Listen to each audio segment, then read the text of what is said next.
మహాభారత యుద్ధంలో అత్యంత భయంకరమైన మరణం ఎవరిదైనా ఉంది అంటే అది ఒక అభిమన్యుడిది మాత్రమే. కౌరవ సేనలోని ప్రతి ఒక్కరూ అభిమన్యుడిపై దాడి చేస్తారు.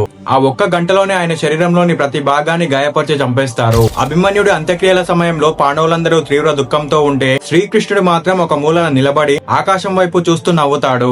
అది గమనించిన భీముడు శ్రీకృష్ణుడి దగ్గరకు వెళ్లి, మాధవ, ఈ యుద్ధం నీ వల్లనే జరుగుతోంది. అభిమన్యుడు ఇంతటి ఘోరమైన మరణాన్ని పొందితే కన్నీళ్లు పెట్టాల్సింది పోయి నీ ముఖంలో ఆ చిరునవ్వు ఏంటి అని అడుగుతాడు. దానికి శ్రీకృష్ణుడు ఇలా సమాధానం ఇస్తాడు, భీమసేన, ఇది మీ దృష్టిలో ఇది ఒక మహా బాధాకరమైన మరణం కావచ్చు. ఇది నా దృష్టిలో మాత్రం ఒక సంతోషకరమైన శుభవార్త. ఎందుకంటే అభిమన్యుడు తన రాబోయే 200 జన్మల్లో అనుభవించాల్సిన దుఃఖాన్ని, బాధనంతటిని ఈ ఒక్క గంటలోనే అతనికి ఇచ్చేశాను. ఆ ఒక్క గంటలో పడ్డ బాధతో అభిమన్యుడు తన కర్మల నుండి పూర్తిగా విముక్తుడై ఇప్పుడు చంద్రుని ఒడిలో ప్రశాంతంగా ఉన్నాను అని, పైనుండి మామా నేను చాలా సంతోషంగా ఉన్నాను అని శ్రీకృష్ణుడు వివరిస్తాడు. మీ జీవితంలో ఎదురవుతున్న కష్టాలను, బాధలను చూసి ఎప్పుడు భగవంతుణ్ణి నిందించకండి. ఎందుకంటే ఇదంతా ఆయన ప్రణాళిక ప్రకారమే జరుగుతుంది. మీ భవిష్యత్తు జన్మలో లేదా ముందు జన్మలో వచ్చే కష్టాలన్నిటినీ ఇప్పుడే తీసేసి మిమ్మల్ని పవిత్రం చేయడానికి కష్టాలను ఇప్పుడే ఇస్తుండవచ్చు. కాబట్టి ఎప్పుడు భగవంతుణ్ణి నిందించకండి. మనకు జరిగే ప్రతి దాని వెనుక ఒక మంచి కారణం ఉంటుంది. అందరూ జై శ్రీకృష్ణ అని కామెంట్ చేయండి.